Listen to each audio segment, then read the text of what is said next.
তদ্রূপ আমাদের দোয়া যদি আল্লাহর দরবারে কবুল করাতে হয়, আল্লাহর চিকিৎসা তথা নির্দেশগুলো মানার পাশাপাশি আল্লাহর নিষেধগুলো থেকে দূরে থাকতে হবে, মানে পথ্য মানতে হবে। কি মানতে হবে? শুধুমাত্র নামাজ পড়বেন, রোজা রাখবেন, হজ করবেন, যাকাত দিবেন, এ দিয়া দোয়া কবুল করায় ফেলবেন আর জান্নাতে চলে যাবেন, অনেক দূরের কথা। আপনাকে পথ্য মানতে হবে। কি করতে হবে? পথ্য মানতে হবে। তাহলে দোয়া কবুল করানোর জন্য, এবাদত কবুল করানোর জন্য, জান্নাতে যাওয়ার জন্য আল্লাহর চিকিৎসাগুলো মানার পাশাপাশি পথ্য মানতে হবে। তাহলে এই পথ্যগুলো আমাদেরকে দিবেন কে? আমাদের যে সবচেয়ে বড় ডাক্তার, সর্বকালের সর্বশ্রেষ্ঠ মহামানব বিশ্বনবী মুহাম্মদুর রাসূলুল্লাহ সাল্লাল্লাহু আলাইহি ওয়াসাল্লাম আমাদেরকে 60টা পথ্য দিয়েছেন। কটা পথ্য? এই 60টা পথ্য যদি মেনে চলতে পারেন, ইবাদত কবুল, দোয়া কবুল, সব কবুল। দুনিয়াতেও আপনি সার্থক, পরকালেও আপনি সার্থক তথা জান্নাতি। সুবহানাল্লাহ বলেন। তাহলে আমার নবী যে আমাদেরকে 60টা পথ্য দিয়েছেন, পথ্যগুলো বলতাম নি? তাহলে চিকিৎসা মানার পাশাপাশি পথ্য মানবো কি মানবো না? পথ্য কয়টা? ডাক্তারে দিছিল গরুর গোশত, চিংড়ি মাছ, আমার নবী আবার এগুলো দিছে না। আমার নবী যে পথ্যগুলো দিছে, এই পথ্যগুলো একটা একটা করে মনে রাখবেন, সারা জীবনের জন্য আজকে মাথার ভিতরে ঢুকাইবেন যে এই পথ্য মানতেই হবে, তা না হয় নামাজ কবুল হবে না। এই পথ্য মানতেই হবে, তা না হয় রোজা কবুল হবে না। এ পথ্য মানতেই হবে, তা না হয় মুনাজাত কবুল হবে না, তাহাজ্জুদ কবুল হবে না। বান্দা কোরআন তেলাওয়াত করতে পারবে, নফল ইবাদত করতে পারবে, লক্ষ কোটি কোটি টাকা আল্লাহর রাস্তায় ব্যয় করতে পারবে, পথ্য না মানলে কবুল হবে না।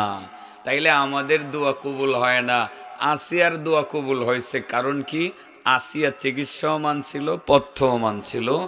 আমাদের দোয়া কবুল হয় না, এর কারণ হলো আমরা চিকিৎসা মানি ঠিকই, অ্যান্টিবায়োটিক ঠিকই খাই, নামাজ ঠিকই পড়ি, মাগার আমরা পথ্য মানি না।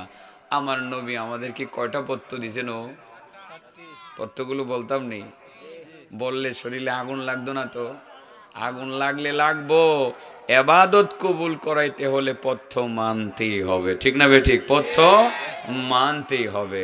রাসূল বলেন, আবু হুরায়রা বলেছেন, 60টা পথ্য বলতে আমার যতক্ষণ লাগে, এমনিতেই আমি লম্বা কথা বলতে পারি না, বয়স হয়ে গেছে। মোটামুটি বয়স্কদের কাতারে আমার নাম এখন লেখা হয়। এখানে যারা আছেন সবার থেকে আমার বয়স বেশি, এবং অনেক বেশি, অনেক বেশি। 10-20 বছরের বড় হব তাদের আমি, 20 বছরের বড়। আমার দাড়ি টাড়ি পাকছে, বয়স 50 টাচ করেছে, কিন্তু আমাকে 50 টাচ করেছে। অতএব খুব বেশি সময় তো আমি বলতে পারবো না। তবে 60টা পথ্যের সব কটা পথ্য আমি আপনাদেরকে দিয়ে যাব। বন্ধু, পথ্য কয়টা? পথ্য মানলেই নামাজ কবুল হবে, নাহলে কবুল হবে না। আন আবি হুরায়রাতা রাদিয়াল্লাহু তাআলা আনহু আন্নাহু قال قال رسول الله صلى الله عليه وسلم اجتنبوا السبع الموبقات। আবু হুরায়রা বলেন, রাসূল করিম সাল্লাল্লাহু আলাইহি ওয়াসাল্লাম ইরশাদ করেছেন, ও আমার সাহাবারা, আমার উম্মতের দল, তোমরা 60টি ধ্বংসাত্মক পথ্য থেকে দূরে সরে থাকবা। এই পথ্যগুলো যদি না মানো, পথ্যগুলো থেকে যদি তোমরা দূরে না থাকো, মনে রাখবা তোমাদের সমস্ত আমলগুলোকে এই পথ্যগুলো বরবাদ করে দিবে। গরুর গোশত জীবন ঔষধের অ্যাকশন নষ্ট করে ফেলে, তার মানে হলো অপারেশনের রোগীর ঔষধের অ্যাকশন যেমন গরুর গোশত নষ্ট করে ফেলে, তদ্রূপ তোমাদের এই পথ্যগুলো কিন্তু তোমাদের ইবাদতের অ্যাকশনগুলোকে নষ্ট করে ফেলবে। তোমাদের নামাজ কবুল হবে না, তোমাদের রোজা কবুল হবে না, তোমাদের মোনাজাত কবুল হবে না, তোমাদের কোনো ইবাদত কবুল হবে না। ও আমার সাহাবারা 7টি ধ্বংসাত্মক পথ থেকে তোমরা বেঁচে থাকো। সাহাবায়ে কেরাম বললেন ক্বালু ইয়া রাসূলুল্লাহি ওয়া মা হুন্না। সাহাবায়ে কেরাম বলেন ইয়া রাসূলুল্লাহ এই 7টা পথ কি? দয়া করে যদি আপনি বলতেন পথগুলো থেকে আমরা দূরে সরে থাকতাম। রাসূল বলেন বন্ধুরা 1 নম্বর পথ হলো আল ইশরাকু বিল্লাহ। ও আমার সাহাবারা নামাজ পড়ো, রোজা রাখো, হজ করো, যাকাত দাও।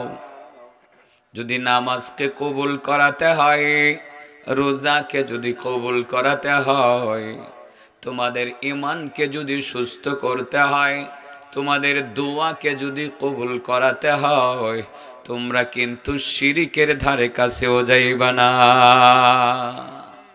শিরিক করবা, নামাজ ধ্বংস হয়ে যাবে। শিরিক করবা, রোজা ধ্বংস হয়ে যাবে। নামাজের কার্যকারিতা থাকবে না, রোজার কার্যকারিতা থাকবে না, তোমাদের দোয়া কবুল হবে না, কোনো ইবাদত আল্লাহর দরবারে কবুল হবে না। বাবাজি 5 ওয়াক্তের নামাজ আপনি মসজিদের মধ্যে আদায় করেন, রমজান মাসের 30টা রোজা, 1 মাস রোজা আপনি পুরাপুরি রাখেন, মাঝে মধ্যে লক্ষ কোটি টাকা সাদাকা করেন, বৎসরে একবার হজ করেন, হজ থেকে আসার পথে মাঝে মধ্যে আপনি চিন্তা করেন বাড়িতে যাওয়ার আগে একটু খাজা বাবার দরবার থেকে হাজিরা দিয়ে আসি, শাহ আলীর মাজারে গিয়া খাজা বাবার একটা সেজদা দিয়ে আসি। বাবা মাত্র মাথাটা অবনত করে পীরের মাজারে গিয়ে সেজদাটা করলেন, আপনি যে মক্কা শরীফে 40 দিন নামাজ পড়ে আসলেন সবগুলোকে ধ্বংস করে দিলেন। আপনি যে হজ করে আসলেন হজটাকেও ধ্বংস করে দিলেন। আপনি যত ইবাদত করলেন সব কয়টা ইবাদত কার্যকারিতা হারিয়ে ফেলল। আপনার একটা ইবাদত আল্লাহর দরবারে কবুল হবে না, কারণ আপনি চিকিৎসা মানছিলেন কিন্তু পথ্য মানেন নাই। চিকিৎসা মান্না পথ্য না মানলে রোগী যেমন সুস্থ হয় না, তদ্রূপ ইবাদতের মধ্যে আল্লাহর হুকুম মানার পরে নিষেধ না মানলে ইবাদত কবুল হয় না। বুঝাতে পারছি? তাহলে 7টা পথ্যের 1 নম্বর পথ্যের নাম কি? আবার বলো, মুখস্থ করুন লাগবো, নাহলে সারাসারি নাই। আমি কিন্তু বিট খিট্টা বক্তা, জিজ্ঞাসা করবো পথ্য কয়টা? তাহলে শিরিক করণ লাগবো না সারণ লাগবো? নামাজ ঠিক আছে, এটা চিকিৎসা, অ্যান্টিবায়োটিক, কিন্তু পথ্য না মানলে নামাজ কবুল হবে না। পথ্য কি? শিরিক। বুঝাইতে পারছি কথাটা? শিরিক করতে হবে না ছাড়তে হবে? ছাড়তে হবে। শিরিকটা কি আসলে? পায়ে সিজদা করা, ঠিক আছে না? হ্যাঁ, একটা শিরিক, এটা একটা শিরিক। নমুনা বলতেছি, মানুষের পায়ে সিজদা করা, পীরের পায়ে সিজদা করা। তো আলহামদুলিল্লাহ, আসলে আমার যেসব বন্ধুরা, আমার একটা সুখবর আছে, বলবো সুখবরটা? যেসব বন্ধুরা ওই মাজারের এই সিজদা দেখে অভ্যস্ত, এইসব বন্ধুরা ইদানিং মাজারের সাথে বিটটা দিয়ে মাজার থেকে বেরিয়ে আসতেছে। এর মধ্যে উল্লেখযোগ্য আমার এক ভাই, সারা বাংলাদেশের সুন্নি মতাদর্শের একজন আলেম। সত্যি সত্যি আমি জানি না, অনেকে আমাকে অতি উৎসাহী বলবে, আমাকে ক্ষমা করবেন, আমার ভুল হয়েছে কিনা আমি জানি না। আমি যদি আমার সেই ভাই আলাউদ্দিন জেহাদিকে পাইতাম, যিনি আট্রসি দরবার থেকে সেজদা জনিত শিরিকের কারণে বের হয়ে চলে আসছেন, আমি যদি আমার ভাইটারে পাইতাম, তার সাথে তো আমার বাড়ি গাড়ি নিয়ে কোনো দ্বন্দ্ব ছিল না, তারে যদি পাইতাম তার কপালের মধ্যে বিসমিল্লাহ বলে 3টা চুমা খাইতাম। কারণ মানুষকে শিরিক মুক্ত করার ভালো একটা পথ আমার ভাই হাতে নিয়েছে। আট্রসির দরবারে উনি বলেন দিব্যি সিজদা চলে, আমি বিরোধিতা করলেও আমি পারি না। যেই ভাইটাই আট্রসির পক্ষে দীর্ঘদিন সাফাই গিয়েছেন, আজ আমার এই ভাই সেখান থেকে ঘোষণা দিয়ে বের হয়ে আসছেন তার কিছু বন্ধু বান্ধবকে নিয়ে, না এখানে বাবাজান কেবলাকে সিজদা করা হয়, সারাক্ষণ সিজদার একটা বদ আমল এখানে চলতে আছে, আমি এই শিরিককে সাপোর্ট করতে পারি না, আমি সমস্ত কর্মকাণ্ড থেকে নিজেকে আমি মুক্ত দাবি করলাম, আমি তাদের সাথে আর নাই, আমি আর থাকবো না। একটা ঘোষণা দিয়ে শিরিক মুক্ত পরিবেশ গড়ার একটা দারুণ আন্দোলনের সূচনা করেছেন আমার ভাই ভাই আলাউদ্দিন জেহাদি। জানি না হয়তোবা আমাকে কেউ অতি উৎসাহী বলবেন, আপনি বলতে পারেন আমার চিন্তা চেতনায় কোনো ভুল হয়ে থাকলে ক্ষমা করবেন, কিন্তু আমি আবেগে বলতে চাই যে আমার এই ভাইটা যদি সত্যি সত্যি এই সংগ্রামে জড়িত হয়ে থাকে, আরো অনেক ওই শিরিক সিজদাকারী, অনেক শিরিকে বিশ্বাসী অনেক ভাইরা সেখান থেকে বের হয়ে আসবে, মানুষ শিরিক মুক্ত হওয়ার একটা পথ খুঁজে পাবে। আলাউদ্দিন জেহাদি ভাই, অনেক ধন্যবাদ ভাই। আপনার সাথে ওই আট্টশির দরবারের আরেকজন মুখপাত্র আমার ভাই, নাম তার জহিরুল ইসলাম আল ফরিদি, আমার ভাই ফরিদিকে আপনার সাথে দেখতে চাই, উনিও যাতে ফিরে আসে, ঘোষণা দেয় যে আমিও তাদের সাথে নাই ইনশাআল্লাহ। এদেশের প্রতিটা আলেম শিরিক মুক্ত কথা, শিরিক মুক্ত হওয়ার জন্য মানুষকে কথা বলবে, আর শিরিক থেকে মানুষ যত মুক্ত হবে আল্লাহর রহমত তত বেশি নাজিল হবে, দোয়াও কবুল হবে, ইবাদত কবুল হবে এবং রোজা কবুল হবে, যত প্রার্থনা হবে আল্লাহর দরবারে সব কিছু কবুল হয়ে যাবে। ইবাদত কবুল হয় না, দোয়া কবুল হয় না, কারণ কি? আমরা পথ্য মানি না। পথ্য কয়টা? এক নাম্বার আল্লাহর সাথে শরীক করা, আল ইশরাকু বিল্লাহ। হাদিস বলতেছি নাকি কিচ্ছা কাহিনী বলতেছি? আস্থা একটা হাদিস। এই 7টা পথ্য বললেই তো আমার ওয়াজ শেষ। আমি তো এরকম ওয়াজই করি, একদিক থেকে ধরি এইটারে শেষ করি। পথ্য 7টা বলবো। এক নাম্বার পথ্য হলো শিরিক। এটা আজ থেকে আমরা কথা দেব যে আমরা শরীক করব না। এর শিরিকের একটা নমুনা বললাম যে মাজারে গিয়ে সেজদা করা, পীর বাবার পায়ে সেজদা করা, কোনো আলেমের পায়ে সেজদা করা। আরে বাবা, দুনিয়াতে তো আসলে কাউকে সেজদা করার বিধান নাই। আল্লাহ বলেন ওয়া আন্নাল মাসাজিদা লিল্লাহ ফালা তাদউ মাআল্লাহি আহাদা। সিজদা একমাত্র আল্লাহর জন্য হবে, আর কারো জন্য সিজদার বরাদ্দ নাই। বোঝানোর জন্য একটা হাদিস বলি বাবা, মনে করেন, মনে আছে আপনার পথ্য কয়টা? মাত্র একটা বলছি, বাকি 6টা কোন লাগবো? তা আপনারা মুখস্থ রাখতে পারলে ঠিকই কম, আর যদি মুখস্থ না রাখতে পারেন একটা করে শেষ করে দেবো। পারবেন মনে হয় না? তোমরা নাকি রেকর্ডই করবা? দিলের ভিতরে কিছু রেকর্ড করুনি? দিলের ভিতরে, মনের ভিতরে কিছু রেকর্ড করুনি? মনের ভিতরেও করবা, এটা তো করবাই। আর নিষেধ করি না, একসময় নিষেধ করতাম। এখন কত মিডিয়ার উদ্দেশ্য দেখি ভালো, যে তারা ভালো ভালো কথাগুলো কাটছাট করে ছাড়ে, মানুষ এখান থেকে শিখতে পাই। যখন ফিডব্যাক পাই মানুষের কাছ থেকে, যখন মানুষ ফোন দিয়ে আবার বলে যে এই বিষয়টা বুঝতে পেরেছি, আমল করতেছি, আর একটু যদি বলতেন, তখন একটু ভালো লাগে। ইদানিং মিডিয়ার ভাইদেরকে আমি আর নিষেধ করি না, তবে অহেতুক কারণে যাতে ছবি এবং ওই যে ভিডিও করা না হয়, এটার মধ্যে আবার এটাকে অন্যভাবে কাটছাট করে যাতে ইসলামের বিরুদ্ধে ব্যবহার করা না হয়, এদিকটা খেয়াল রাখতে হবে বন্ধুরা, ঠিক আছে না? তোমাদেরই খেদমতটা হবে ইসলামের পক্ষে। কার পক্ষে? ইসলামের পক্ষে, কোরআনের পক্ষে, শিরিকের বিরুদ্ধে, ঠিক আছে না? তাওহীদের পক্ষে। বোঝানোর জন্য বলছিলাম যে সিজদা তো কাউকে করা যায় না। এই পৃথিবীতে যদি মানুষকে সিজদা করার পারমিশন দেওয়া হতো, তাহলে মহিলাদেরকে বলা হতো যে তোমরা স্বামীর পায়ে সিজদা করো। যেহেতু মহিলাদেরকে স্বামীর পায়ে সিজদা করার অনুমতিটুকু দেওয়া হয় নাই, অতএব কারণে এই পৃথিবীর কোনো মানুষকে সিজদা করা যাবে না। সিজদা হবে একমাত্র আল্লাহর জন্য। যদি কোনো মানুষের পায়ে সিজদা করে, কোনো মাজারে সিজদা করে, কোনো গাছকে সামনে রেখে সিজদা করে, কোনো বস্তুকে সামনে রেখে সিজদা করে, এটাকে উদ্দেশ্য করে সিজদা করে, এটার নামই হবে শিরক। আর এই শিরকটা নিজের জীবনে রেখে যদি সারা জীবন আপনি নামাজ পড়েন আর মুনাজাত করেন, আপনার নামাজ আর মুনাজাত কবুল হবে না। অমুসলিম একজন, সম্ভবত ইহুদি, আমার নবীর কাছে হাজির হয়ে বলেন মোহাম্মদ, সে তো মোহাম্মদই বলবে, সে তো মুসলমান হয় নাই। মুসলমানরা আমার নবীকে সম্মানের সহিত ডাক দিত, সালাম দিয়ে বলতো আসসালামু আলাইকা ইয়া রাসূলুল্লাহ, অথবা ইয়া রাসূলুল্লাহ বলে আমার নবীকে সম্বোধন করত। কিন্তু ইহুদি আমার নবীর দরবারে হাজির হয়ে বলে, মুহাম্মদ তুমি তো ইসলাম ধর্মের প্রচার করো, তুমি যে সত্য নবী এটা আমি কিভাবে বিশ্বাস করব? রাসূল বলেন, তাহলে তুমি বলো কি করলে তুমি ইসলাম ধর্ম সত্য আর আমি যে নবী বিশ্বাস করবা? সে বলে, মুহাম্মদ ওই যে একটা গাছ দেখা যায়, তুমি ওই গাছটাকে আমার কাছে, তোমার কাছে এনে হাজির করো আঙ্গুলের ইশারায়। আমার নবী বললেন এরপরে কি হবে? এরপরে আমি মুসলমান হয়ে যাব। 100 নাকি কাহা মিয়া মিয়া, বোঝানোর জন্য বলছি। আরব দেশে একটা কথা নিশ্চিত বোঝানোর জন্য বলে মিয়া মিয়া মিয়া মিয়া, মানে 100 বলো না, মিয়া মিয়া মানে মিয়াতুন ফিল মিয়া, 100-তে 100। এরা এটারে কয়, আর দেশের প্রচলিত সব মিয়া মিয়া কয়েস, এটা এইভাবে বলে আর কি ওরা। আমরা বলি না তৈব জাইদ, হ্যাঁ কয়েস, আবার এটা দেখায়। আমরা দেশে এটা দেখাইলে অবস্থাটা কি হইব?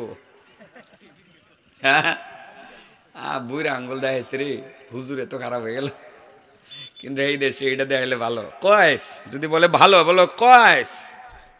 মিয়া মিয়া এটা দেখায়, যখন মিয়া মিয়া বলে তাই এমনি কয় আর কি। রাসূল বলেন কি ব্যাপার, কথা ঠিক থাকবো নি? হ্যাঁ মিয়া মিয়া। আল্লাহ রাসূল তখন গাছের দিকে ইশারা করে বলেন, এই গাছ আল্লাহর হুকুমে এসে পড়ো। সুবহানাল্লাহ কই। গাছ তার জ্বর উপরে ফেলে আইসে আমার নবীর দরবারে দাঁড়ায় গেছে।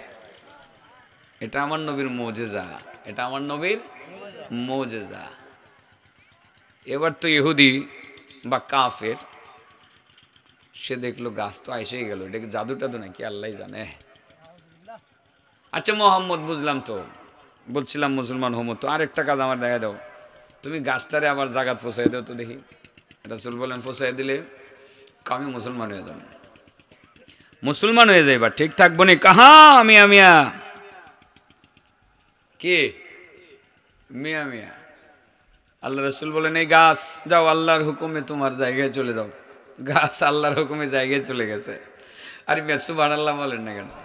এটা আমার নবীর মুজিজা, তো এটা কি আমি আর আপনি পারবো নাকি? এটা আমার নবীর মুজিজা সাল্লাল্লাহু আলাইহি ওয়াসাল্লাম। আমার নবীর শ্রেষ্ঠত্বের কিছু কিছু প্রমাণ এইভাবেই আল্লাহ রাব্বুল আলামিন নবীকে দিয়ে জাহির করেছেন। গাছ গেছে গা জায়গায়, এবার ইহুদির কি মুসলমান হওয়ার পালা না?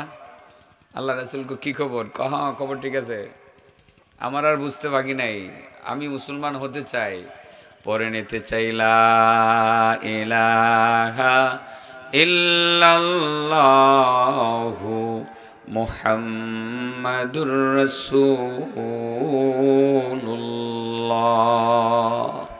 ইহুদি মুসলমান হয়ে গেল। মুসলমান হয়ে আমার নবীর কাছে আবেদন করলো, ওগো আল্লাহর নবী মুহাম্মদ। এখন তো নবীকে সম্মানের সহিত সম্বোধন করে বলছে, ইয়া রাসূলুল্লাহ, আমি তো এতক্ষণ মুসলমান ছিলাম না, আমি এখন মুসলমান। নবী গো, আপনার মাধ্যমে যেই মুজিজা দেখলাম, দেখার পরে আপনার প্রতি আমার ভালোবাসা 1000 গুণ বেশি বৃদ্ধি পেয়ে গেল।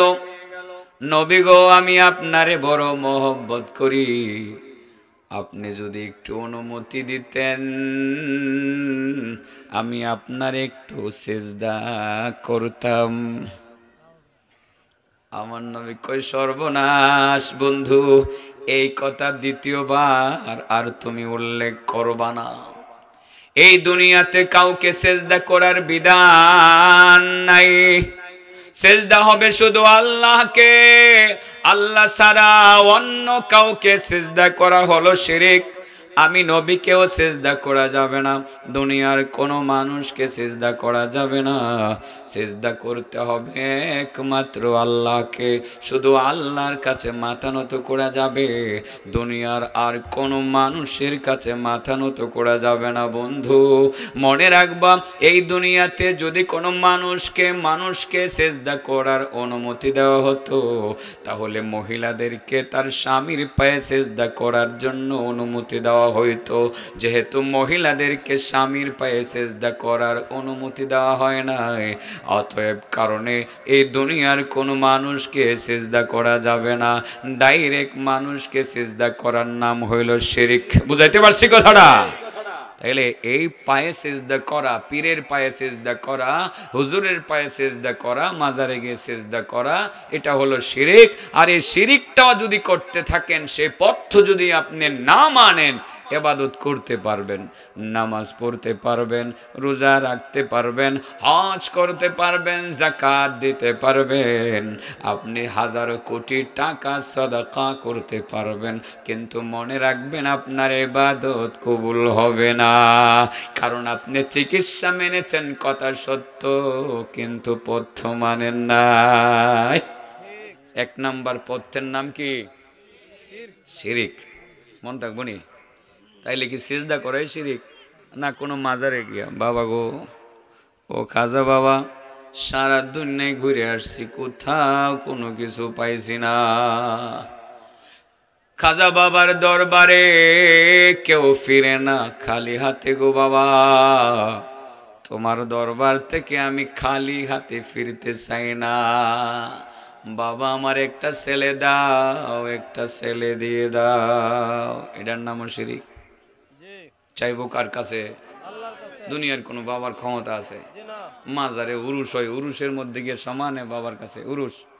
এই মেয়ে, উরুস কি কোনো এবাদতের নাম? জিকির ধরেন, আপনারা মিলাদ ধরেন, মিলাদও এবাদতের নাম, প্রসিদ্ধ হয়ে গেছে এটা। মিলাদ মানে দুরুদ আর কি, মিলাদ স্পেসিফিক কোনো নাম না, মিলাদের মধ্যে দুরুদ হয়। কি হয়? দুরুদ হয়, ঠিক আছে। দুরুদ পড়তে কোনো নিষেধ নাই তো? নিষেধ আছে। নামটা এনে হয়তো স্পেসিফিক এই নামটা এবাদতের নাম না, কিন্তু মিলাদের মধ্যে যেটা হয় বৈধভাবে সূরা কারাত পড়া, এরপরে আপনার ওই যে কি পড়া, এই যে দুরুদ পড়া, এগুলো তো ঠিক আছে। তো এইগুলো ঠিক আছে, এগুলো এবাদতের নাম, কিন্তু উরুস কি কোনো এবাদতের নাম নেই? হ্যাঁ, তো উরুষের মধ্যে গিয়া নাচানাচি কইরা, উরুষের মধ্যে গিয়া বাবার বাবার কবরে সেজদা কইরা এটা চাইবেন এটা চাইবেন, উরুষ তো এটা আসলে কোনো এবাদতের নাম না, ইসলামিক কোনো অনুষ্ঠানেরও নাম না। উরুষ যদি কোনো এবাদতের নাম হইতো, তাইলে তো এই পৃথিবীর মধ্যে আল্লাহর ওলিদের কবরে তো উরুষ হয়, তাই না? কোথায় হয়? আল্লাহর ওলিদের কবরে উরুষ হয় না?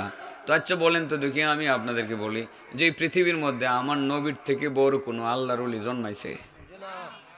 হ্যাঁ, আদম থেকে নিয়ে আজ পর্যন্ত আমার নবীর থেকে বড় কোনো আল্লাহর ওলি আসিল? আমার নবীর থেকে বড় কোনো আল্লাহর ওলি এখন আছে? আমার নবীর থেকে বড় কোনো আল্লাহর ওলি কিয়ামত পর্যন্ত আসবে? তাহলে আমার, আপনারা বলেন, আমার নবীর পবিত্র রোজাতে ফাল্গুন মাসের কয় তারিখে উরুস হয়? কোন হয়? আপনারাই বলেন। আমি কাউকে হিট করছি না, আল্লাহর রাস্তায় মাফ করেন, সত্যটা বোঝানোর চেষ্টা করছি, সত্যটা বোঝানোর চেষ্টা করছি। আপনি যদি বলেন যে হয়, তো আমি মেনে নিব প্রমাণ দিলে। আমার তো আল্লাহ প্রতি বছরে আমাকে ওখানে নেয়, আমার নবীর দরবারে আমি উরুস হইতে দেখি নাই। আচ্ছা সেটা না হইলই না, তো আমার নবীর যে রওজা আছে, পবিত্র রওজা, আল্লাহ আকবার, গেলে তো অন্তরটা ঠান্ডা হয়ে যায় রে বাবা। বাম পাশে রাইখা নবীর সালাম দিলে মনে হয় কলিজা শীতল হয়ে গেছে, ঠিক না বে ঠিক? ভালোবাসার টানে চুপ দিয়া অস্ত্র পরে, আর এই অস্ত্রর মধ্যেও একটা মজা আছে। তা আমার নবীর ওখানে উরুস হয় না, আমি সেটা বুঝলাম উরুস হয় না। তো আমার নবীর কবরে রোজাতে কয়টা আগরবাতি মোমবাতি দৈনিক জ্বালানো হয়? হ্যাঁ, তাহলে আমাদের দেশে যে সকিনার মার মাজারে, আর এদিকে যে আপনাদের ইয়াতে আছে, ওই যে নানি পাগলি আছে আপনাদের, ওই যে কোট্টাদি নানি পাগলির বাজারে, তো এখানে যে রাত দিন সমানে আগরবাতি মোমবাতি জ্বালায়, এটা কোত্থেকে গেছে? নবীর থেকে গেছে? আমার আমার নবীর কবরে তো একটা আগরবাতি মোমবাতিও জ্বালায় না। আচ্ছা বলেন নবীর এখানে হয় না, তো বুঝলাম। আবু বকরের কবরে চৈত্র মাসের কয় তারিখে উরুস হয়? ওমরের কবরে? কারণ এদের কবর তো আমার নবীর কবরের লগে ওই, ঠিক না বে ঠিক? তো ওই না না, হজরতে ফাতেমার কবরে মদিনে আছে, আয়েশার কবরে, মা খাদিজার কবর জেদ্দায়, আমি যাই তো কবর জিয়ারত করি, ওদিকে গেলেই জিয়ারত করি। মা খাদিজার কবর আছে আপনার ইয়েতে মক্কায়, মা হাওয়ার কবর আছে জেদ্দায়। আমাদের আদম আলাইহিসসালামের স্ত্রী আমাদের আম্মা জান মা হাওয়ার কবর আছে কোথায়? জেদ্দায়। আমি প্রতি বছরে আল্লাহর রহমতে একবার গিয়া আমি কবর জিয়ারত করে আসি ওনাদের। আমি সেখানে আসলে কোনো উরুস খুঁজা পাইলাম না, আগরবাতি মোমবাতিও পাইলাম না। আমাদের দেশে কোত্থেকে এটার আমদানি হয়েছে আমি জানি না বাবা। এই উরুসের মধ্যে গিয়ে মানুষ মূলত পাগলামিগুলো করে, বেদাতগুলো করে, আগরবাতি মোমবাতি জ্বালায় নাচানাচি করে, খাজা বাবার পায়ে সেজদা করে, পীরের পায়ে সেজদা করে, ওখানে গিয়ে মূলত করে। এজন্য হাতে পায়ে ধরি বাবা, উরুস ইসলামী এবাদত, ইসলামের শরীয়তে কোনো এবাদতের নাম না। আপনি যদি কোনো ওলি আল্লাহর কবরের পাশ দিয়ে যান, সুন্নাত সুন্নত নিয়মে আপনি পাশে দাঁড়াইয়া আল্লাহর ওলিরে সালাম দিবেন, আসসালামু আলাইকুম ইয়া আহলাল কবুর বলে। এটাই তো নিয়ম। আপনি এখানে নাচানাচি করতে যাচ্ছেন কেন? ওই কাজগুলো করবেন না। আসলে ওখানে গিয়ে কিন্তু মানুষ অতি আবেগে বাবাজানের কবরের মধ্যে একটা সেজদা দিয়ে লায়। সেজদা দিলেন তো আপনি যে অপারেশন করে আসছিলেন, অ্যান্টিবায়োটিক খাইলেন, কার্যকরিতা নষ্ট হয়ে গেল, আপনি আর সুস্থ হইবেন না। তার মানে হলো আপনার নামাজ আর কবুল হবে না। দুনিয়ার কারো কাছে, পীরের কাছে তো চাবেনই না, কারো কাছে সন্তান চাওয়া যায় না। চাইবো কার কাছে? বোঝানোর জন্য আপনাদেরকে একটা ইসরায়েলি রেওয়াজ শোনাই। ওয়াজটা আসলে লম্বা হয়ে যেতেছে। আমি চাইছিলাম 7:30 8:30 পর্যন্ত ঘুমো, এখন মনে হয় 8:45টার আগে, আমার 9:45টার আগে ছাড়তেন না। আমি ভাবসাবে এতটা বুঝতেছি, কারণ পথ তো হইল 7টা, বলছি মাত্র একটা। এটাও শেষ হয়েছে না, ব্যাখ্যা বিশ্লেষণ সহ বলতে হইব। আরও তো 6টা পত্র রয়ে গেছে, ঠিক আছে না? একেবারে সেট চালামো। প্রথমটার মধ্যে চেঁচাচিচি কম, পরেরটার মধ্যে সেট চালামো একদম। কলিজার ভিতরে ছড়ি ঢুকাইয়া কলজা কাইট চালামো। বাবা কষ্ট পাইতেন না তো? কারণ ডাক্তারে সেন্সে কইতাছি, ডাক্তারে ছুরি দিয়া মানুষ মারে না, বাঁচায়। প্রথমে তো কইছি ডাক্তারের লগে কথা কই ওয়াজটা শুরু করছি আর কি। ডাক্তারে সেন্সে ছুরি দিয়া বাঁচায়, আর ডাকাতে ছুরি দিয়ে কাইটা মারে লাই।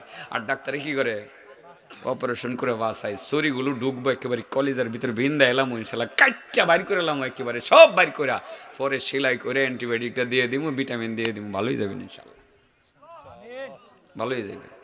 চাচারা এতক্ষণে বুঝ যাইতেছে যে অপারেশন যেহেতু মাগনা করবো তো তাড়াতাড়ি যাই, টাকা লাগতো না। ও ভাই তোমরা আয়ো না রে, হে আয়ো, তোমরা আইলে তো ভালো লাগবে, আয়ো। মার্শাল্লাহ, তো ছেলে আয়ো বলার লগে লগে আওয়াজ শুরু করছে, এই তুমি আয়ো, সাদা জ্যাকেট আয়ো, আসো করো, আসো করো, মার্শাল্লাহ, আসো করো, এই লাল জ্যাকেট আসো, আসো সবাই আসো করো, মার্শাল্লাহ মার্শাল্লাহ। একটা গল্প শোনাইলে, মুসা নবীর নাম শুনছেন আপনারা? ইসরায়েলি রেওয়ায়েত। মুসা নবী সিনাই পাহাড়ে আল্লাহর সাথে কথা বলতেন, জানেন না আপনারা? ফালাম্মা আতাহা নুদিয়া মিন শাতিল ওয়াদিল আইমানি ফিল বুকাতিল মুবারাকাতি মিনাশ শাজারা আইয়া মুসা ইন্নী আনাল্লাহ ইন্নী আনাল্লাহু রাব্বুল আলামিন। সিনাই পাহাড়ের সুনির্দিষ্ট গাছের কাছে যখন মুসা নবী যাইতেন, আল্লাহ ডাক দিয়া বলতেন, মুসা আমি রাব্বুল আলামিন তোমাকে আহ্বান করতেছি। মুসা নবী ঘর থেকে বের হইলেন, বের হইয়া রাস্তার মধ্যে দেখতে পাইলেন আল্লাহর এক বান্দা, সারা শরীরের মধ্যে তার পচন ধরে গেছে, সারা শরীরে কিরা আর কিরা, উঠতে পারে না, উঠতে পারে না, মধুর কণ্ঠে জিকির করতে আছে, লা ইলাহা ইল্লাল্লাহ, লা ইলাহা ইল্লাল্লাহ, লা ইলাহা ইল্লাল্লাহ। মধুর কণ্ঠে জিকির চলছে। মুসা নবী চিন্তা করলেন এই লোকটার সারা শরীরে পচন ধরে গেছে, তারপরেও মধুর কণ্ঠে জিকির করতেছে, ঘটনা কি? কাছে গিয়ে বললেন, চাচাজি আপনি অসুস্থ কতদিন যাবৎ? আমি 400 বৎসর যাবৎ, 450 বৎসর যাবৎ আমি অসুস্থ। এইভাবে জিকির করতেছেন কত বৎসর যাবৎ? 450 বৎসর পর্যন্ত, মতান্তরে 400 বৎসর পর্যন্ত আমি জিকির করতেছি। কেমন লাগে বাবারে? আমার জিকির করতে অনেক ভালো লাগে। মুসা নবী কয়টা কি কয় রে, এমন শরীর নিয়ে জিকির করতে আবার ভালো লাগে কিভাবে? আঙ্কেল আপনার ভালো লাগার কারণ কি? সেই বৃদ্ধ জবাব দিলেন, বাবারে সারা জীবন আমার জিকির করার সুযোগ হইতেছে, শরীরে রোগবালাই হওয়ার কারণে আমার ঘুম হয় না, সারা রাত আমার জাগতে হয়, একটা মুহূর্ত আমার আল্লাহরে ভুলি না, আমি আল্লাহ রাব্বুল আলামিনের জিকির করতে পারি, সেই জন্যই মূলত আমার কাছে ভালো লাগতে আছে। এবার মুসা নবী চিন্তা করলেন, লোকটা তো সাধারণ মানুষ হবে না রে, নিশ্চয়ই আল্লাহর কোনো বড় ধরনের ওলি হবে। সেই লোকের দিকে তাকাইয়া এবার মুসা নবী বললেন, বাবা আপনার কোনো কিছু মনে চায় নাকি? সেই লোকটা বললেন, বাবারে আমার দুইটা জিনিস মনে চায়, একটা হলো এই জমানার নবী মুসার সাথে আমার দেখা করতে মনে চায়, আর 2 নম্বর আমার একটু ঠান্ডা পানি পান করতে মনে চায়। মুসা নবী চিন্তা করলেন, ধরা তো খাইলাম রে, এখন তো আমার পরিচয় দিতে হবে। মুসা নবী চিন্তা করলেন, পরিচয়টা আমি পরে দিব নে, আগে ঠান্ডা পানির ব্যবস্থা করে আসে। ঠান্ডা পানির জন্য পাহাড় থেকে পাহাড়ে ছোটাছুটি করলেন, অনেক কষ্ট করে একটু ঠান্ডা পানির ব্যবস্থা করে আল্লাহর বান্দার কাছে রওনা দিলেন। এসে দেখেন আল্লাহর বান্দা নাই, সারাটা শরীরের কোনো অংশ নাই, শুধু মাথার একটা খোল, এই খোলের মধ্যে একটা বাঘ বা সিংহে চাটাচাটি করতে আছে। এবার মুসা নবী বুঝতে পারলেন, লোকটা তো মরছে না রে, লোকটারে বাঘে খাইছে। আসলে বাঘে খাইছে না, আমার আল্লাহ খাওয়াইছে। আজকে যখন আল্লাহ আমাকে ডাক দিয়েছে নাই পাহাড়ে নিয়ে যাবে, মাবুদের কাছে গিয়ে প্রথমেই আমি জিজ্ঞাসা করব, আল্লাহ তুমি কামটা করলা কি? উনি গেলেন, উনি গিয়ে আল্লাহর দরবারে হাজিরা দিলেন সিনাই পাহাড়ের কাছে। আল্লাহ রাব্বুল আলামিন মুসা নবীর ডাক দিলেন। এবার মুসা নবী বললেন, মাবুদ আমার কথা আছে। কি কথা মাবুদ গো? তোমার এক বান্দার সাথে দেখা হয়েছিল, তোমার বান্দার সারা শরীরের মধ্যে পচন ধরে গেছে, কিরা কিলুবিলু করতেছে, তোমার এই বান্দা মধুর কণ্ঠে জিকির করতে আছে। মাবুদ আমার মনে হয়েছিল তোমার বান্দা তোমার প্রিয় বান্দা হবে। মাবুদ গো, সেই চিন্তা করে আমি তারে জিজ্ঞাসা করেছিলাম, আঙ্কেল তোমার আপনার কি মনে চায়? সেই লোকটি আমার কাছে বলছিলেন 2টা জিনিস মনে চায়, একটা হলো মুসার সাথে দেখা করতে মনে চায়, আর একটা হলো ঠান্ডা পানি পান করতে মনে চায়। মাবুদ গো, আমি চিন্তা করেছিলাম আগে পানি খাওয়াই, পরে আমার পরিচয়টা দেই। ওগো আল্লাহ, অনেক কষ্ট করে পানির ব্যবস্থা করে তার কাছে নিয়ে গেলাম, পাইলাম না। আমি দেখলাম তারে বাঘে খাইছে। মাবুদ গো, আসলে তো বাঘে তোমার হুকুম ছাড়া খাইতে পারে না, মাবুদ গো তোমার হুকুমই খাইছে। ওগো আল্লাহ, এই কামটা তো বাঘে করে নাই, তুমি করছো। আল্লাহ তোমার কাছে আমার জানার বিষয় হলো তুমি কামটা করলা কি? আমার আল্লাহ ডাক দিয়ে বলেন, মুসা তুমি ঠিকই বলেছ। মুসা একটি কথা মনে রাখবা, 400 বছর পর্যন্ত আমার বান্দার রিজিকের দায়িত্ব আমি নিজেই নিয়েছিলাম। দৈনিক তাকে ঠান্ডা পানি আমি পান করাইতাম। আজকে আমার প্রিয় বান্দা তোমার কাছে পানি চাইলো, আমার সেটা ভালো লাগে নাই। আমি চাই না আমার বান্দা দুনিয়ার কোনো মানুষের কাছে কোনো কিছু চাক। আমার বান্দার জীবনে আর কোনো ভুল নাই, এই ভুলটা আমার বান্দা অনিচ্ছাকৃতভাবে যদিও করছে, আমার সেটা সহ্য হয় নাই। তোমার কাছে চাইছে, সাময়িক তারে কষ্টটা আমি দিয়ে দিলাম, বাঘ দিয়ে তারে খাওয়াইয়া শিক্ষা দিলাম যে আমি আল্লাহর সাথে শরীক আমি মাইন্না নিতে পারি না। ও বাবা, যেখানে নবীর কাছে চাওয়া যায় না, পীর বাবার কাছে চাওয়া কি বৈধনী? কার কাছে চাইবো? আমার দেশের মানুষ তো মাজারে গিয়া, বাবা আমার একটা ছেলে দাও।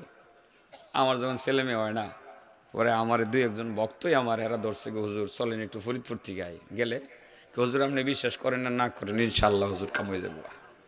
মনে মনে কয়, আল্লাহ যদি আমার কিছু নাও দে, আমি শিরিক করতাম, যাইতাম না। আল্লাহর মেহরবানি 2টা মেয়ে দিছে, একটা ছেলে দিছে, এমনি আল্লাহ আমারে পরে 14 বছর পরে দিছে আর কি। তার মানে বাচ্চাগুলো বড় হওয়ার কথা, এখন একটু ছোট। 14 বছর পরে বয়স হওয়ার কথা ছিল 22-23, এখন বয়স হয়েছে, বড় মেয়ের বয়স 10+, ছোট মেয়ের বয়স 8+, আর ছেলের বয়স আপনার 5+। তো এটি বড় হইতো আর কি, তখন হইলে আল্লাহ হয়তো বা ভালো মনে করে আমার একটু পরে দিছে আর কি, বাচ্চা দিছে না। আমার কোনো বাবার দরবারে যাইতে হয় নাই। বাবা আল্লাহর কসম করে বলি, দুনিয়ার কোনো বাবার কাছে কিছু চাইলেন, জীবনের সমস্ত ইবাদতকে নিজের হাতে আগুন দিয়ে পুরাইয়া ধ্বংস করে দিলেন, আপনার ইবাদত কবুল হবে না। আমাদের দোয়া ইবাদত কবুল হয় না, কারণ কি? আমরা চিকিৎসা মানি কিন্তু পথ্য মানি না। পথ্য কয়টা রে? 1 নম্বর কি? তাহলে আজকের থেকে আল্লাহর সাথে কথা দিলাম যে শিরিক করব না, ঠিক আছে তো? দুনিয়ার কারো কাছে মাথা নত করব না, সিজদা করব না, কাউকে আমরা এই ক্ষেত্রে বিশ্বাস করব না যে ছেলে দিতে পারে, মেয়ে দিতে পারে। আমাদের ছেলে দেওয়ার মালিক কে? হ্যাঁ? অতএব সিজদা নেওয়ার উপযুক্ত কে? আল্লাহ। বুঝাইতে পারছি? মনে থাকবে সারা জীবনের জন্য। যদি এই পথটা মাইনা চলেন, দোয়াও কবুল হবে, এবাদতও কবুল হবে, নচেত কবুল হবে না। কটে গেছে ও পথ? এবার রেডি থাকেন, ফুসাফুসি শুরু হইব। ফুসাফুসি গাওয়ামো কতক্ষণ এখন। 2 নম্বর আসিহির, এটার মধ্যে গাই দিতাম না, জাদু। 2 নম্বর কি? জাদু। জাদু করা, জাদুতে বিশ্বাস করা। যে ব্যক্তি জাদু করে, জাদু বিশ্বাস করে, তার ইবাদত দোয়া কবুল হয় না। এটা আমাদের দেশের কিছু মৌলবী কবিরাজরা জাদু করে, পাবলিক বুঝতে পারে না। মৌলবিডি অনেক কিছু পারে। নষ্ট মৌলবী যদি আছে না, নবী কিন্তু নষ্ট মৌলবীর আর চরিত্র উন্মোচন করে দিয়ে গেছে। দুনিয়াদার আলেম, নষ্ট মৌলবী, বাটপাট সিটারগুলো যদি এই ধর্ম ব্যবহার করে অর্থ কামাই করতে চায়, যারা এই বাটফার মৌলবীগুলো ইদানিং কিছু ম্যাজিক জাদুর মাধ্যমে তারা কিছু চিকিৎসা করে। আমার হাতে ধরা খাইছে মৌলবী সাহেব, পরে ভাগছে কোনো রকমে, কোটি কোটি টাকার মালিক, আবার মাদ্রাসা বানাইছে, কবিরাজি করে 2-4টা মাদ্রাসা চালায়। কিন্তু সরাসরি কফরি করে, সরাসরি সে জাদু করে। আমার হাতে, আমার ঘরে ধরা খাইছে। ছৌ মেরে আকাশ থেকে তাবিজ এনে ঢুকে দিছে, ঢুকে গেছে ডাইরেক্ট, কোনো ছিদ্র হয়েছে না। আমি তো বুঝে লাইছি, বুঝে ভাই সাহেব তুমি কি করলা, বেরিয়ে গেছে আমার ঘর থেকে। আমি জানি না, আমার মা আমার বোনের জন্য কবিরাজ নিয়ে আসছিল, আমি ঘরে ঢুকছি, হঠাৎ করে ধরা খেয়ে গেছে। আস্তাগফিরুল্লাহ আল-আযীম। এই জাদু করবেন না, বিশ্বাসও করবেন না, করলে ইবাদত ধ্বংস হয়ে যাবে, আপনার ইবাদত কি হবে না, কবুল হবে না। কটে গেল বাবা? 3 নাম্বার কাতলুন নাফসি বিগাইরিল হক, অন্যায়ভাবে মানুষ খুন করা।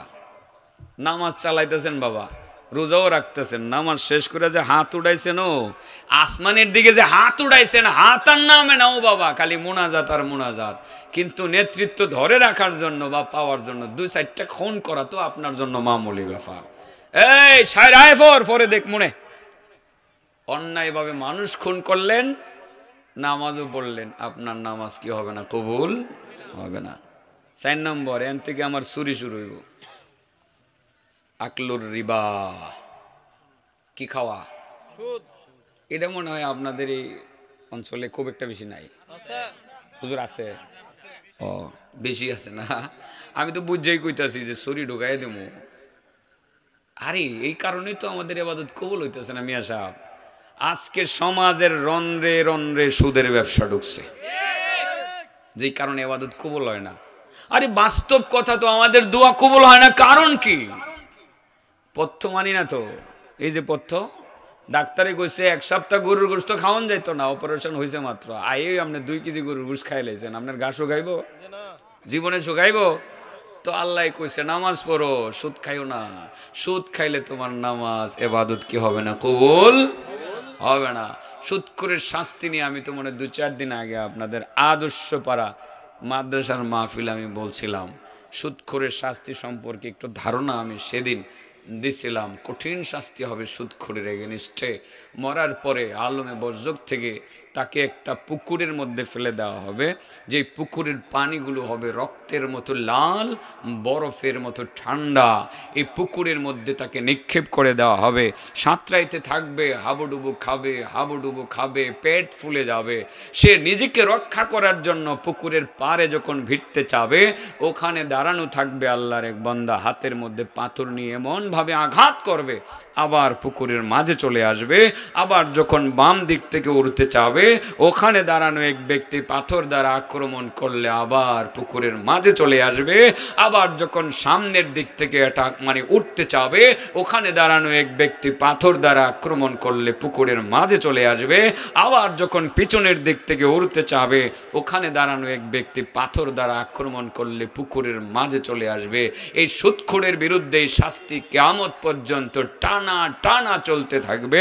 রক্তের মতো লাল, বরফের মতো ঠান্ডা পুকুরে সাঁতরাইতে থাকবে, আর পানি খাবে, হাবুডুবু খাবে। এই শাস্তি তার হাজার হাজার বৎসর পর্যন্ত চলবে, কিয়ামত পর্যন্ত টানা চলতে থাকবে, 1 সেকেন্ডের জন্য থামবে না। সুদ খাওয়ান না ছেড়ে দেন, তাহলে ইবাদত কবুল হয় না, দোয়া কবুল হয় না। কারণ কি? 4 নম্বর পথ তো মানি না। এই সুদের সাথে আমরা জড়িত হয়ে গেছি, কেউ ডাইরেক্ট কেউ ইনডাইরেক্ট জড়িত হয়ে গেছি, ঠিক না বে ঠিক? এটাকে হালাল করার কোনো পথ খোলা নাই। এটাকে হালাল করার কোনো পথ খোলা নাই রে বাবা, কোনো পথ খোলা নাই সুদকে হালাল করার। অতএব সুদকে না বলতে হবে। আজকে বাড়িতে যাওয়ার পথে নিয়ত করে করে যেতে হবে, সুদের সাথে জড়িত ছিলাম, আল্লাহ কথা দিলাম আমি আর সুদের সাথে সংশ্লিষ্ট থাকব না, সুদের ব্যবসা আমি করব না, আল্লাহ তুমি আমাকে মাফ করে দাও। তওবা করে আমরা যদি বাড়িতে ফিরতে পারি, বাড়িতে ফিরে তাহাজ্জুদের নামাজটা পড়ে যদি হাতটা উঠাতে পারি, আল্লাহ আমার তাহাজ্জুদ কবুল করবেন, দোয়াও কবুল করবেন। আগে বলছিলাম দোয়া কবুল না হওয়ার কারণ কি, আমরা পথ্য মানি না। وقال ربكم ادعوني أستجب لكم إن الذين يستكبرون عن عبادتي سيدخلون جهنم داخرين। আল্লাহ বলেন, দুনিয়ার মানুষ, তোমাদের রব তো এই কথা বলে দিয়েছেন, তার মানে আমি তো বলেছি, উদউনি আস্তাজিব লাকুম, তোমরা আমারে ডাকো, আমার কাছে দোয়া করো, আমি কথা দিলাম তোমাদের দোয়া কবুল করে নিব। কিন্তু না না, দেখতেছি না কবুল হচ্ছে না। কারণ হলো রাসূল কারণ বলে দিয়েছেন, তোমরা তো আল্লাহর হুকুম মানতেছো ঠিকই, তোমরা আল্লাহর নির্দেশ মানতেছো, চিকিৎসা মানতেছো ঠিকই, কিন্তু তোমরা পথ্য মানতেছো না, যে কারণে আল্লাহ তোমাদের ডাকে সাড়া দিতেছে না।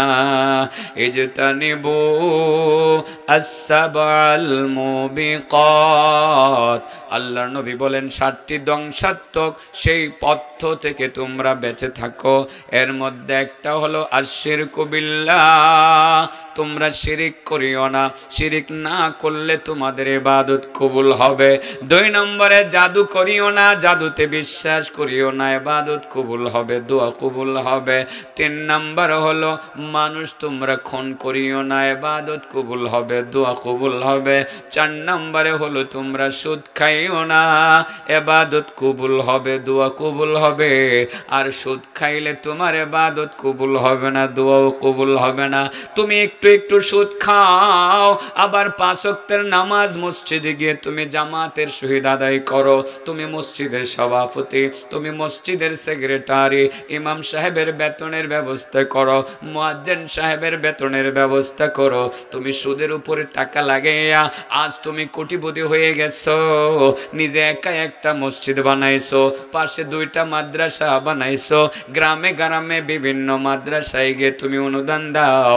মনে রাখবা বন্ধু, তুমি সুদের ব্যবসা করো, তোমার এই 70-80 বৎসরের কোন ইবাদত আল্লাহর দরবারে কবুল হয় না। সুদ খাওয়ান লাগবো না ছাড়ান লাগবো? একটু একটু কষ্ট লাগতেছে না বাবা? যারা খায় না একটু কষ্ট লাগবো বাবা। কষ্ট লাগলে কি আমি কি আমরা করে কষ্ট দিবার লাগে এই কামগুলো করতেছি? হ্যাঁ, বাঁচাবার লাগে চুরি চালাইতেছি ঠিকই, কষ্ট দিবার লাগে না, বাঁচাইবার লাগে। মূলত এই সুদখুরের শাস্তি সম্পর্কে ছোট্ট আরেকটা উদাহরণ দিই বাবা। এরপরে 5 নম্বর যেটা, এটা একেবারে আমি ছুরি ঢুকাইতাম না, কুড়াল দিয়ে কুবাইলাম। এটা আছে সমাজে বেশি, এই জন্য এটা বলতেই হইব। এটা না বললে আমি ওয়াজ শেষ করতাম না। লাগুক না আরো 5-6 মিনিট, ঠিক আছে না? পরে কেটা কইব? 9টা পর্যন্ত যাইতাম না মনে হয়, এতক্ষণ পারি আমি, বয়স হয়েছে না ওটা, দেখি না করতাম যাইতারি। এতে ভাবতেছে জীবনে আমি মনে হয় জোয়ান বেড়া। আগে তো কইছি না বয়স কত, বয়স কত কইছি? হ্যাঁ 50 টাচ করছে। বুড়ার কাতারে গেছি কেন হুজুর? হুজুর কি কই? হুজুরও কইছে। এখন আমরা হইলো 40-45 মিনিট ওয়াজের বয়স, তো ঘন্টা জন কাছে হয়ে গেছে গা, দেখি ঘন্টা পাস করবো না। তুমি কবি মানুষ কইছে, কবি সাহিত্যিক, হ্যাঁ আফজল, মাশাআল্লাহ উপস্থাপনা তো আসলে খুব সুন্দর। এর বড় বড় অনুষ্ঠানে নেওয়া দরকার। কিশোরগঞ্জে ঘুরে রয়েছে ঢাকার বড় বড় অনুষ্ঠানের উপস্থাপনার যোগ্যতা রাখে আলহামদুলিল্লাহ। মানে জানো মাঝে মধ্যে মাশাআল্লাহ ভালো একজন উপস্থাপক, ভাষাবিদ, তার ভাষা এবং উপস্থাপনার যে মানে হ্যাঁ এটা খুব সুন্দর। কি জানি গেছিলাম গো বাবা, কই গেছিলাম? ওই সুদখোরের আরেকটা দৃষ্টান্ত দিতাম না, এটা দেই। আমার নবী কি মেরাজে গেছিল? আল্লাহু আকবার, আল্লাহ ডাইকা নিয়েছিল। আর কোন নবীর নিছে? হ্যাঁ, আর কোন নবীর নিছে না। আল্লাহু আকবার, আমরা সেই নবীর উম্মত আলহামদুলিল্লাহ। কই রাসূল সাল্লাল্লাহু আলাইহি সাল্লাম একটা জায়গায় গেছেন, গিয়া দেখেন ফেরেশতা তো সব দেখাইতেছে, পরিদর্শন করাইতেছে, ভিজিট করাইতেছে আর কি। একটা জায়গায় গিয়ে দেখেন একটা হসপিটাল। কি হসপিটাল? এটা হলো লিভার রোগের মানে হসপিটাল, পেটের রোগের হসপিটাল। সব রোগী পেটের রোগী। কিসের রোগী? পেটের রোগী। এক একজনের পেট দুসালা ঘরের সমান। ডাক্তার কিসের সমান? ফুল্লা দুসালা ঘরের সমান হয়েছে এক একজনের পেট। আল্লাহর নবী দেখতেছে, শোয়ে রাখছে যে একেবারে সমান সারিবদ্ধভাবে শোয়ে রাখছে। জিব্রাইলে লয়ে গেছে, দেখাইতেছে আমার নবী দেহে এক একজনের পেট দিয়ে দুচালা ঘরের সমান। হাতগুলো চিকন, পাওগুলো চিকন, মাথাটাও ছোট। তো এত মোটার শরীর নিয়ে দাঁড়াইলে পাও চিকন, পাও কি লুট নিব? দাঁড়াইতো সা দপ্পর দিয়ে পড়ে যা। কথাটা উল্টা হয়ে গেছে, এটা আসলে মাস সরিয়ে গেছে, পুরা পয়রা দপ্পর দেয়। ঠিক আছে না? আর আমরা বলি দপ্পর দিয়ে পড়ে জায়গা, ঠিক না? ঠিক। তো এটাই বলি যেহেতু মাস শুরু হয়ে গেছে, ভুলটাই বলি, দপ্পর দিয়ে পড়ে গেছে গা। এভাবে সবাই পড়ে যায়, দাঁড়াইতে পারে না। এত ভারী আপনার পেট নিয়ে এটা দাঁড়ায় থাকবো কিভাবে? জটিল অবস্থা। এদের পেটের উপর দিয়া আবার কিছু গোড়া দৌড় দেয় বা উট দৌড় দেয়, দপ্পর দপ্পর দপ্পর দপ্পর করে দূরে স্প্রিং করে। কি করে? স্প্রিং করে। কিন্তু পেট ছিঁড়ে না, আসলে তো ছিঁড়ে যাওয়ার কথা, এটা প্লাস্টিকের মতো ছিঁড়ে না। আর পেটের ভিতরে কি আছে অ্যাকোরিয়ামের মতো দেখা যায়। অ্যাকোরিয়াম বুঝেননি আপনারা? অনেক ঘরের ভিতরে মাছ ফালেন না, মাছ দেখা যায় না গ্লাসের ভিতরে, অ্যাকোরিয়ামের মতো দেখা যায় যে মাছ খেলতেছে, দৌড়তাছে। তো তার যে পেটের ভিতরে মাছ নাই, পেটের ভিতরে আছে মোটা মোটা সাপ আর বিচ্ছু, এইভাবে দৌড়তাছে আর কামড়াইতেছে, দৌড়তাছে আর কামড়াইতেছে। আমার নবী হসপিটাল পরিদর্শন কইরা জিব্রাইল জিগায়, ভাই জিব্রাইল এটা কেডা? এই লোকগুলো কারা?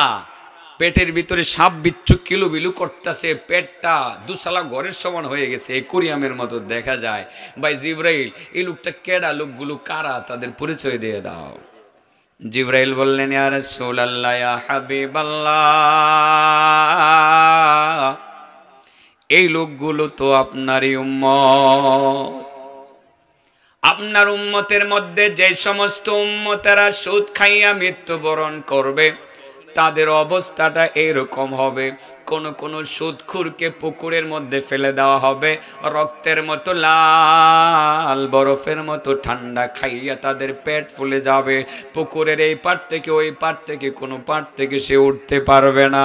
আর কোন কোন সুদখুরকে এরকম ভাবে শোয়াইয়া রাখা হবে, হসপিটালের মতো বেডে শোয়াইয়া রাখা হবে। পেটগুলো হবে তাদের দুসালা ঘরের মতো, অ্যাকোরিয়ামের মতো হবে। পেটের ভিতরে সাপ বিচ্ছু কিলুবিলু করবে, দংশন করতে থাকবে, কিয়ামত পর্যন্ত তারে ধ্বংসন করবে। এই সুদখোরের বিরুদ্ধে এই শাস্তি কিয়ামত পর্যন্ত চলবে, একটা সেকেন্ডের জন্য থামবে না। নাউজুবিল্লাহ বলেন। কয়টা হইছে ও বাবা? পথ্য 4টা হইছে। কয়টা হইছে? এবাদত কবুল করাইতে হইলে শিরিক করা যাবে না, জাদু করা যাবে না, খুন করা যাবে না, সুদ খাওয়া যাবে না। 5 নম্বরটা হইল ও আকলুর রিবা,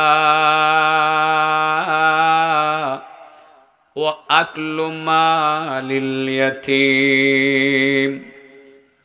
5 নম্বর হলো এতিমের মাল আত্মসাৎ করা। নবী বলেন এতিমের মাল আত্মসাৎ করিও না। তুমি যদি এতিমের মাল আত্মসাৎ করো, তোমার নামাজ কবুল হবে না, তোমার রোজা কবুল হবে না, তোমার ইবাদত কবুল হবে না, তোমার মোনাজাত কবুল হবে না, তোমার হজ কবুল হবে না, তোমার যাকাত কবুল হবে না। এতিমের মাল আত্মসাৎ করিও না। ও বাবা, এতিম আছে না নাই? গ্রামের মধ্যে বহু এতিম আছে। বাবাজি, বড় ভাইয়া মারা গেছে, ছোট ভাই বাচ্চা রয়েছে, বড় ভাইয়ের 3টা সন্তান বেঁচে রয়েছে। এই সন্তানগুলো সহ বড় ভাইয়ের বউয়ের প্রতি নির্যাতন শুরু করলো। আপনার বাড়িতে এরকম লোক হয়তো বা আছে, আশপাশে আছে। বড় ভাইয়ের বউরে নির্যাতন কইরা তার স্বামীর বিটা থেকে বের করে দিল। মহিলা বাধ্য হয়ে বাবার বাড়িতে চলে গেল অথবা গার্মেন্টসে চলে গেল। এতিম বাচ্চাগুলো মায়ের সাথে চলে গেল। বড় হওয়ার পরে বাড়িতে আইসা বলল, চাচ্ছু আমি আপনার বাতিজা, আমার আব্বা মারা যাওয়ার পরে বাবার সম্পত্তি তো রয়ে হয়ে গেছে। আমরা তো মায়ের সাথে নানার বাড়িতে চলে গেছিলাম, চাচ্চু আমার বাবার সম্পত্তিগুলো আমাদেরকে বুঝাইয়া দেন। এবার আপনি বললে দিলেন, বড় ভাই বললে দিল, ওই বেটা তোর বাবার যত সম্পদ ছিল সমস্ত সম্পদ তোর বাবা বেচ্ছা হয়ে গেছে, আমাদের কাছে নাই। এইরকম ভাবে এতিমের মাল আপনি আত্মসাৎ করলেন বন্ধু, আত্মসাৎ করে আপনি আঙ্গুল ফুল্লা কলা গাছ হয়ে গেলেন। এবার আপনি কোটিপতি শিল্পপতি হয়ে গেলেন, আপনার শিল্প কারখানার কোনো অভাব নাই। আপনি এবার গ্রামে গ্রামে বড় শিল্পপতি দানবীর হিসাবে পরিচিত। আপনি প্রতি গ্রামে একটা করে মসজিদ বানাইয়া দিচ্ছেন, আপনি মাদ্রাসা বানাইতেছেন, কালবাট করতেছেন, শীতকালীন মানুষকে কম্বল বিতরণ করতেছেন, অভাবের দিনে খাবার সাপ্লাই করতেছেন। আপনি বড় দরদি হয়ে গেলেন, আপনি নামাজি হয়ে গেলেন, মসজিদ বানাইছেন, 5 ওয়াক্তের নামাজ জামাতের সহিত মসজিদে গিয়ে আপনি আদায় করেন, যাকাত দেন, হিসাব করে আপনি যাকাত দেন, প্রতি বছর আপনি হজ করতে যান। বাবা মনে রাখবেন, এতিমের মাল আত্মসাৎ করে আপনি কোটিপতি হয়েছিলেন। আপনি যত ইবাদত করলেন 70 বছরের মধ্যে একটা ইবাদত আল্লাহর দরবারে কবুল হবে না, দোয়া কবুল হবে না। আছে এরকম? হ্যাঁ, আমি কি হাসা হাসাই কইতাছি নাকি এগুলো কল্পনার কথা বলতেছি? বহুত কাহিনী আছে, মোটামুটি কোরালের কুবের মতো লাগতেছে আর কি, যারা এই কামটা করছে। আজকে বাবা তওবা করে লান, বাতিজারে ডাইক খাই না কইবে, বাতিজা তোর বাবার সম্পদ আজকে তুই বুঝা লইয়ে যা, আর তোর যদি না নিতে মন না চাই তোর চাচারে দিয়ে যাবে সেটা ভিন্ন কথা, কিন্তু তোর বাপেরটা তুই বুঝা লইয়ে যা। এতিম মালিকই শুধু আত্মসাৎ করে। আমার দেশের মানুষের একটা স্বভাব আছে, বোনের মাল আত্মসাৎ করে বেশি। কার মাল? বোনের মাল আত্মসাৎ করে বেশি, দিতে চায় না। বোনে আইছে বাপ মারা যাওয়ার পরে, বহুদিন পরে বোন আইছে, ভাইয়া 10 কোটি টাকার সম্পত্তি বাপের রাইখ্যাত হয়ে গেছে, তুমি যদি ভাই এইটারে 9 কোটি রাইখ্যাত হয়ে গেছে, তুমি যদি 6 কোটি পাও, আমি তো 3 কোটি পাবো, 3-এর 1 যেহেতু, ভাই 3 কোটি টাকা তুমি দিতা, দেওয়ার দরকার নেই। বড় করছো, আমরা আদর করছো, যত্ন করছো, লেখাপড়া করাইছো, ভাই কত আদর যত্ন করছো, কাপড় কিনে দিয়েছো, দরকার নাই। তোমার বাইক নেড়া ইদানিং সৌদি আরব যাইতো চাই, তুমি 10টা লাখ টাকা নগদ দিলাও, বাকি সব সম্পদ যা আছে তুমিও বুক করো। ঘর থেকে উনি বাড়ি একজন আওয়াজ করছে, কি কয় তোমার বুড়ে? বাপের বাড়ির সম্পদ নিতে আসছে, সারা জীবন যে খাওয়াইলাম পড়াইলাম এগুলোর নাম ভুলে গেছে। জামাই কয়, তুই বুঝি শেষ পর্যন্ত বাবার সম্পদ নিতে আইসস না? তোর কত বড় সাহস!